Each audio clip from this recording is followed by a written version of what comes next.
There you go. Yeah, all right. So here. What up, bro? What's happening, man? How you doing? I knew you was gonna be right on time. Always professional and humble, man. As You know always. the deal. Come on, man. Yeah, I got you now, man. We out here in Vegas. Oh, that's Yeah, dope. yeah, Are they treating you well? man. Showing love, Oh, that's showing wonderful. love. That makes Yes, me indeed. happy. That's Yeah, what's big, man. indeed. So what's good, man? I gotta, we in the COVID era, so I gotta start by saying, man, how you, your people, your family, how y'all maintaining in New York? My family has not been hit that hard. We only lost one family member. Mm. Yeah, my God mother's bless. sister. Yeah, but we don't Mm. want to bring that down. I just came back from the doctor, so I'm 100% good. Like I went last week, got another Yeah, test, things straight. I'm feeling good. You should feel especially blessed considering in a COVID era, you're still having the opportunity to experience this, man. I've had this experience, and this is going to be a great thing for you to be able to see your work on a big screen, to be able to sit with some folks and chop it up and discuss your artistry. I like it. yeah, yeah. We down there. That they ain't playing. We down there on the carpet. They just a mask on, interview and everything. I'm like, like yeah. So they keeping it as safe as possible, taking it seriously. So I say salute to her, man, Miss Michelle, who's putting on the event. She's doing a great job. Like, hey, we're gonna have this event. So she threw us the lifeline, for filmmakers. It's important for us to move forward during this time. This is not the first time this has happened. This is not the first time the population has been hit, with the pandemic and had a virus or bacteria to deal with, and we'll get through it. And I Yeah, think when the smoke clears, it's going to be important for us as creatives and artists and filmmakers to have stories to tell and have things on deck ready to go. yeah, indeed. So yeah, man, we're gonna get into coming to Africa, but I got you on here, so I got to get my couple selfish questions in, cause I'm an interview fiend, man. I study stuff, so I'm like, I know a lot of actors' origin story. I'm like, out of all the Khalil interviews I saw, I don't never remember hearing your origin story, how you started acting and how it kicked off for you. I don't remember hearing that. So how did that happen? That's because I've never told the story. Ah, I feel like in this time, culturally, socially, um, we are required to pull our pants down way too often. There needs to be a certain level of mystery and mystique to what we do.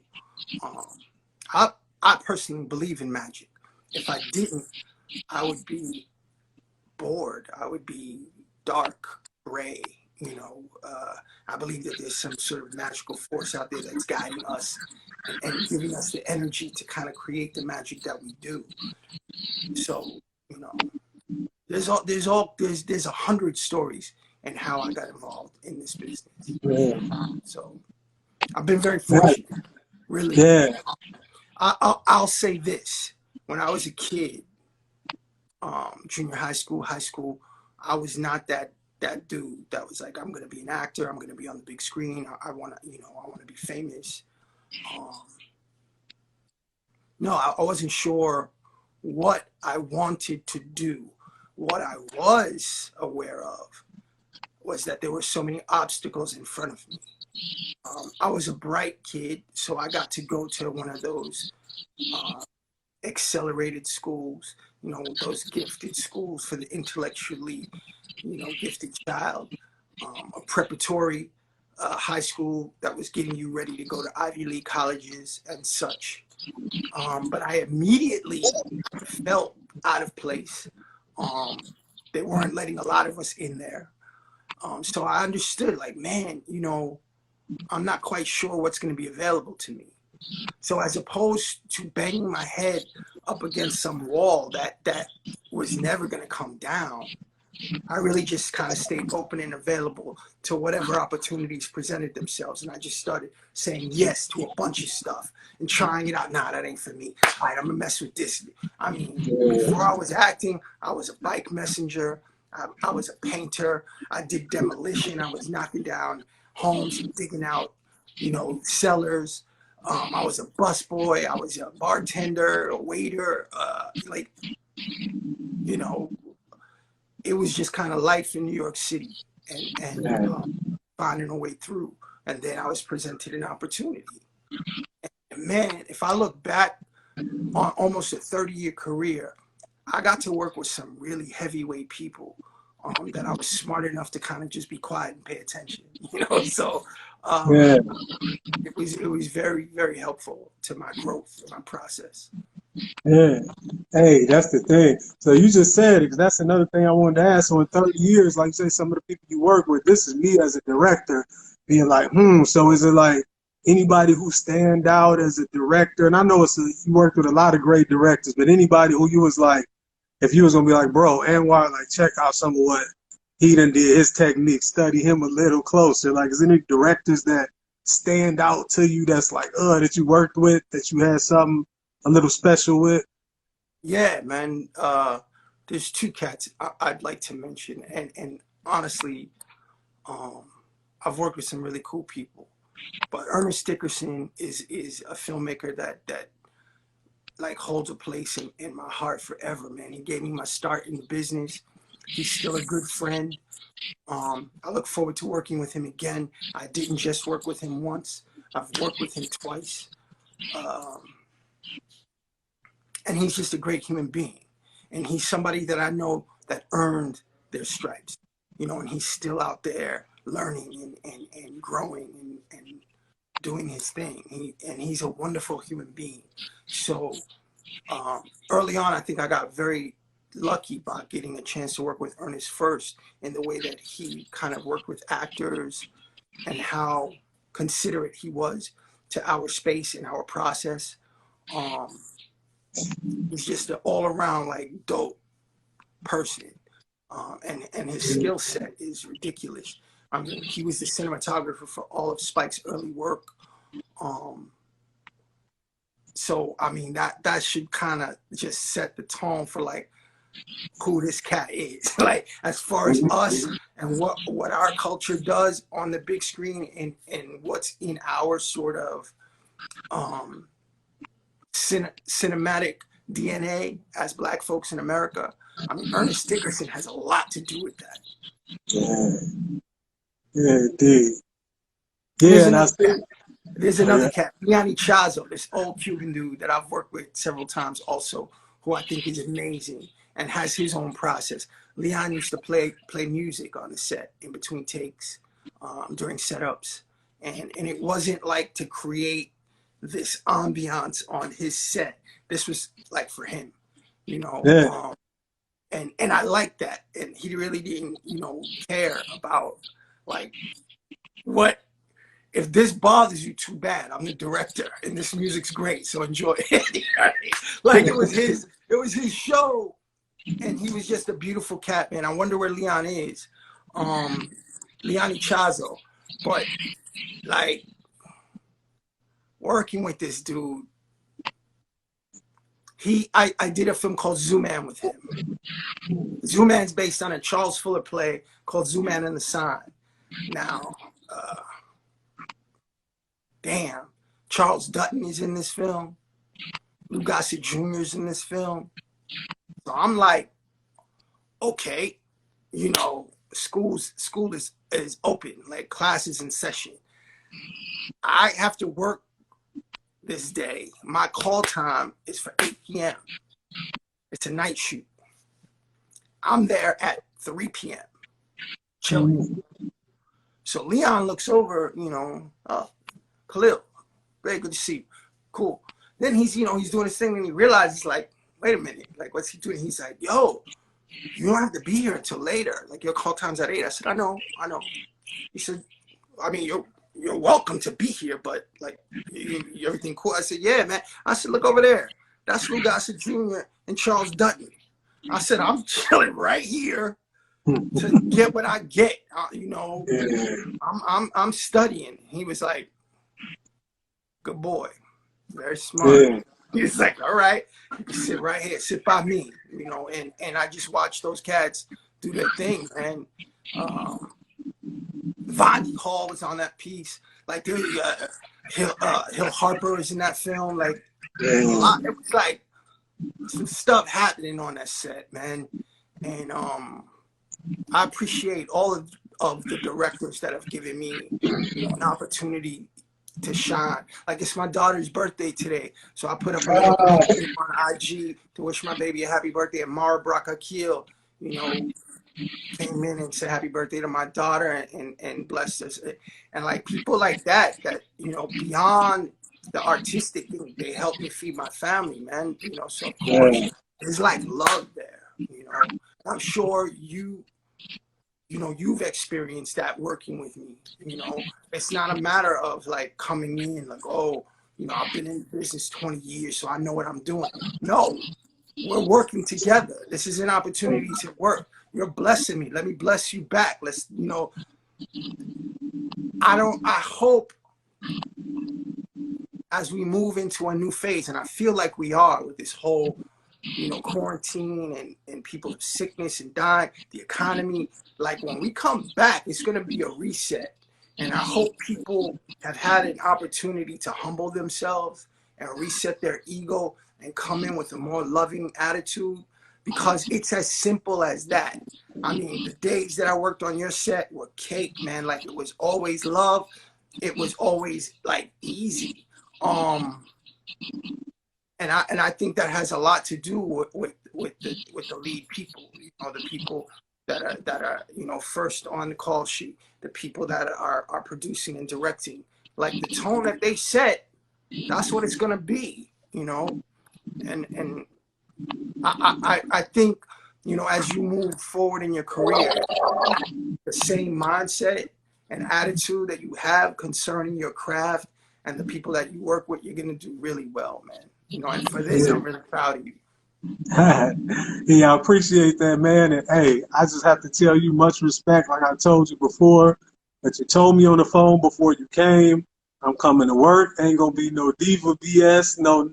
And you said just like you did. You slid in, you know what I mean? Everybody on the set a little and all like, oh, here we go, you know what I mean? But you came in to be like, I'm really gonna be just a part of the team. And you came like that. And you sprinkled that veteran presence, you know what I mean? You was coaching, throw a little, but just you a peep. And if it was something that needed to be said, you would slide in a nice piece of advice, like, hey, appreciate that. It wasn't heavy-handed trying to come in like, I'm just, listen to me. It was like, Never that, yeah. never that, never that. There's a time and a place for everything. I feel like I'm still growing. I feel like I'm getting better, not worse. I still feel good. I still look good, you know. So it is what it is. You cannot do this alone. It is so important for us. And I'm not trying to exclude anybody, but like for us specifically as Black people living here in America, it is of the utmost importance that we support each other, that we're there to really assist the next man, the next brother, the next sister that is looking to do something. I'm not talking about handouts and like, oh, let me help. No, no, no, no. I see you doing your thing. Look at you in Vegas on the red carpet, premiering your joint. Be like, yes, I'm Yeah, down for that. Like, I'm with you on that. You know what I mean? yeah, I'm ready to grab the rope on that and pull. yeah, You know what I'm saying? yeah. I appreciate that, man. Hey, hey, that's love. And I see, and I gotta bring up too, because I see so many of the comments coming by, Raheem, Raheem, Raheem, right? Yeah. So we kind of had that conversation, so you got to speak on it, because it's like when I said my brothers came and picked you up, we was on the set shooting, so I wasn't even with y'all, and y'all went and got some food. Like I said, the girl was behind the counter was finally like, I don't need no, you look just like Raheem, right? And you end up taking pictures with, you know, it is him, and you was just, you know, that humble spirit, and we talked about that because you had a chance to be an iconic person, two of them. You know what I mean? A lot of people just maybe gonna be like, that's Darnell, right? We know you got this, like you say, almost 30-year career. but you have a couple characters that stand out above them all. And there's certain people I know been acting 30, 40, 50 years, could be great actors, and I still be like, yeah, you know, dude from, I don't remember the name of the character, you know, dude, when you see his face, you know, and it could be that. But some people are bothered by that, you know, being called the character. I'm not him, you know, in real life. Stop calling me that. But you was like, it don't bother you, you know what I mean? You had a I story love about it. Raekwon, and yeah, so why? Like, why you love that, man? What did that mean to you? If 30 years later somebody's still hollering out Raheem, that means that they carry Raheem with them every Yeah, day. You know, yeah, that's love. That's beautiful. If somebody stops me in the street, they want a picture, or they want to shake my hand, or get a hug, that's love. yeah. Why am I not going to take time out for love? And as a matter of fact, because I showed love to those sisters behind the counter, there's three of us there. Our lunch was free. Again, love. I Yeah. mean, this is too short a life to be showing your ass. You know what I mean? And again, it just comes back to ego. You know, I really feel firmly that like ego and creativity have no place in the same room. They just don't. You know, Yeah, counterproductive yeah, that's a dope concept. I feel you on that. at all. So, hey, so yeah, getting to coming to Africa. So, man, so what was, I reached out, man, to get you in the movie. Like, what thoughts did you have? You like, it's probably really, you gonna go to Ghana and shoot a movie? Like, what, do you remember even thinking anything about, like when you heard the concept? Like, I thought it was ambitious, and I applaud that. There's so much content that is started and not finished. I mean, I have a film in the can right now that may not see the light of day only because of force majeure, man. Things happen. Uh, so as opposed to feel daunted by an ambitious uh, endeavor, no, be inspired by it. Again, let me grab hold of the rope and pull with this brother. Let me help him do his thing, regardless of whether it gets completed or not. Dig in. And I watched the film, man, and I think it has such a powerful story to tell because there is a system set up. And for some people it works perfectly, but for other people it might not work so well. You have to have the courage to kind of step into the unknown and maybe find something that's perfect for you, and most people aren't willing to do that, don't have the courage to do that. Even when the opportunity is presented to them, they're still like, just, this is safe. But there's no magic in safe. You're not going to find your highest self sometimes in the safe route, and also the idea to just even at a basic level allow some folks to experience Africa. You know, yeah, I think there's been a lot of propaganda spread about Africa specifically as a continent. Um, what you showed was actual, like you actually went. So it's not like this idea. It's not like this, no, this is actual. This is it. I'm showing you it. I'm here. We're filming. So that's dope, man. Because a lot of our people here in America, Black people in America, need to understand that could possibly be a safe haven, cosmopolitan and fly and welcoming, and part of you, So don't shy away from it. Embrace that in any way that you can. I'm looking forward to going now. Like before, like I wanted to go. I've never been to Africa before. I wanted to go. Now through this experience with you, like I really want to go. And now I have like people there. I got my boys that's got. yeah, yeah, that's what it is. So we already know. Hey, y'all got the breaking down. You and Power. Y'all tripped me out when I came back in the room, and you like, all right. So this is the idea for the next movie in Africa. I'm like, ah, and y'all had the whole thing. So hey, don't think that's still in the back of my mind. Hey, we gonna pull that one off. I'm telling you, because the idea was crazy. I'm like, I came up with this, and you was like, boom, and this is connecting the dots. I was like, okay, all right. So we got something else. So yeah, that's tight, bro, for real. But yeah, I got to talk about the one day, man. That's just a story from the set I'll never forget. When you woke up and you called me and you was just feeling, hey, Memphis got you. So if anybody out here from Memphis, it's different climates and different things to deal with. And, allergies and sinuses might do different things in different places. And you called me like, I need something. I can't hardly my head. I'm like, oh no, I know it's not gonna happen to me. And I look back at the scene that day because I compare it to the Michael Jordan flu game. Like for me, that was your Michael Jordan flu game moment because people would never guess. We looking at you putting your head down in between takes, head banging, power that mixed up the herbs for you. Frank ran in the stove and had to get over the counter. We trying to get you some stuff in you. And you would be like, ah, and we was like, roll camera, straight up in action, and you just killed it and delivering it. You know what I mean? We would never know you was feeling like that. I'm like, this is Michael Jordan in the food games. And man, can you remember what you felt like waking up that morning? Just like, what happened down here in Memphis? Like, what is this? Anwar, I was in distress that day, man. But I gotta tell you, when I saw the flick, that whole scene looks beautiful. Like the way it's colored, the whole, like I was there. That joint was rough around the edges, man.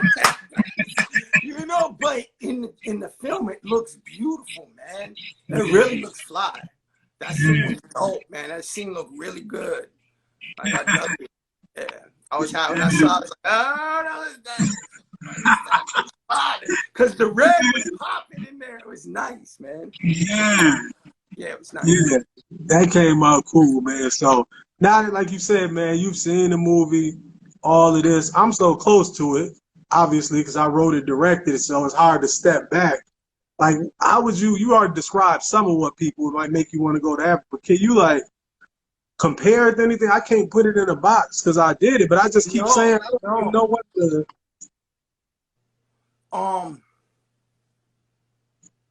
It feels older to me. It feels like a movie. I don't know, like a romantic comedy from like the 40s.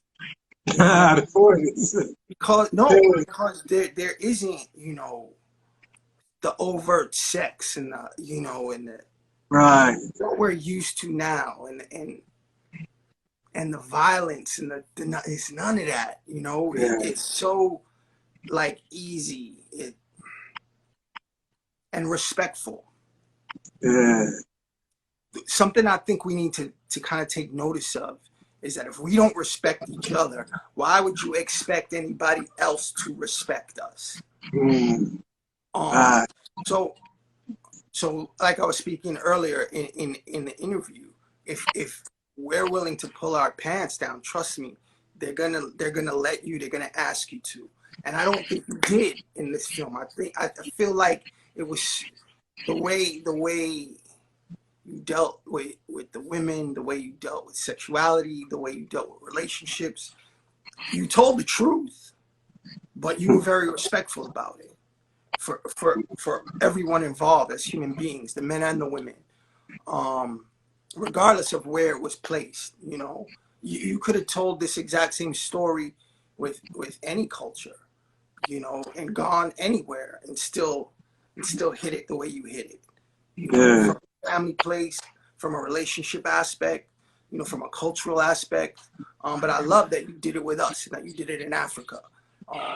And that you had the balls to actually pack your stuff and go over there and like break out your camera and just start filming. I mean, that takes guts, man. That takes a level of stick-to-itiveness, and I'm really proud of you that you're at this point right now. I mean, there's a lot of folks Appreciate that don't that. understand, man. You know how many hoops are involved. You know that you got to jump through, and then they start lighting them joints on fire. And you still got to jump through them. You know, but this is going to be a great experience for you. I look forward to what you do next. I hope you're writing. You know, I know this is taking up a lot of your time, and all of Nah, your, hey, I would say, yeah, all of hey, your energy is focused right now, as it should be. But you know, yeah, you need to keep writing, my man. You know that. yeah, yeah. Oh, and that's the thing, man. Is when people ask me, I love that I come from a writing background first. So I was writing seriously when I was like 7 years old. Like I was doing the whole take a stack of loose leaf paper, fold it and crease it with my little stapler, put the title on it. So that went to hip hop, that went to movies, but the writing came first. So that's is such an advantage to me. You know, we were in film school. Like a lot of them, they grew up with the camera. That's what they wanted to do. And when it came time to write something, they were like, man, I hate this writing stuff, or I can't come up with stuff. And I would slide in like, hey, I got it. So that's my ace in the hole right there, where I'll never be starved for another. I'm always be backlogged with ideas and Good. scripts because they just come to me. That's my thing. So, and as far as what you said about being respectful and how I treated the story, it was important because we were going to Ghana, because we were going to Africa, and because I was familiar with the culture by research and by power and by other people who could tell me, but it was like, I can't go over there and do something, you know what I mean? It'd be Yeah, remember disrespectful. you saying power. Power is this beautiful brother, man. Tell the folks who power is, because you saying Yeah, power, they don't know who power is though. What yeah. power is? I thought I'd say, hey, they need to be following there because I give him his props, but he'll be on tomorrow, All you right, know, living cool. my best life in Ghana channel. He going live, but Power is my cousin. For those of y'all who don't know, he's the brother with the dreads that you see in the trailer. He was in my second film with me too, man. That's my guy. Him and his wife That's my Future. guy too. Power, what's happening, bro? Yeah, if he not in here, he gonna be right under. So I'm gonna see him in a minute. But yeah, y'all had that connection back in LA when y'all had met. That's how the universe worked, like you said. Crazy. And It's y'all crazy. had already met all these years before, but they really made that bridge where it was like, okay, I have the framework. I have to see it for myself. So I couldn't come over there with nothing over the top crazy and how they might not treat sex or respond, or I can't come over here objectifying your women and I haven't even met them yet, you know. And then I see some of the stuff after the fact, like, oh, okay, y'all don't mind. I see some real over the top stuff, you know what I mean, from y'all when it comes to sex, but I couldn't come in doing it. First of all, I had to be respectful. But second of all, some of the stuff, this is not really my style anyway. I don't think I'll ever have a movie with the extra, you know what I mean? They cool with some of the And that's scenes. fine. That's cool, man. I'm Yeah. like, I get the point across that that's your style, but it's not really my. I feel like I'll do enough to tell the story. If that's the character or that's the scenario where it's needed, and we need to go there, we'll go there. Other than that, I'm like, we see him in the bed, we cut, we get the little, we know what it is, you know, cut to the next scene, you know. So I try to keep it like that, man, and be real respectful. But it was really because of the culture, and they are a very respectful people. In Ghana, is so much respect and all that. So you know, especially doing a comedy or something with the comedic elements in it, I had to be careful. Like I can't make a joke out of something. You know what I mean? I had to be careful about what I'm saying is funny. You know, I had some of the veterans on there, David Danto, Uncle David. I got to salute him, actor in the movie. He's like the most decorated vet in goddamn film history, and you know what I mean. He's the Sidney Poitier over there, and he kind of we had a nice conversation when I sat down. I'm like, I put that in the script. What you think? You know what I mean? I got that right. It's respectful. He was encouraging me. Like, he loved how I put it together and telling me certain things to put in it. So that was the cool part of it, man. Yeah. I Yes, mean, indeed. you've been at this for a minute, you know, Yeah. but there's a beginning, you know, where the real journey starts, you know. I mean, because you can't just market by yourself. You have to market with your people. And honestly, the people market. You know, they're the ones that say, yeah, this is when it started. You know, there's going to be those people that say, you know, yeah, with Anwar, you know, coming to Africa, that joint, you know, I said, so, you know, start putting your eyes out, you know, towards the future. You know, I believe like we really do need your type of spirit, you know, in the industry. People like you that are ready to kind of do the work, you know, that are hands-on and have an understanding of what's necessary, not just artistically, but culturally. Lately, I've been, you know, as usual, doing a lot of development with people, and the question comes up, like, so how do you think this project moves the needle for the culture? And not everybody has an answer to that, and you don't have to have an answer to that. But me, as somebody that's coming in as a producer or an actor or a director, or I'm like, well, I would hope you would have an answer for this question. You know what I mean? And for, you know, from working with you, you know, I mean, you're an educator, you're a writer, you're a director, you're an actor. You know, so you be trying to deny it.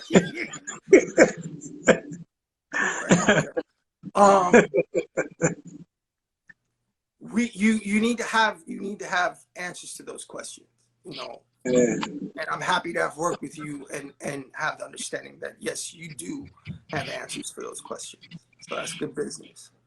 Yeah, man.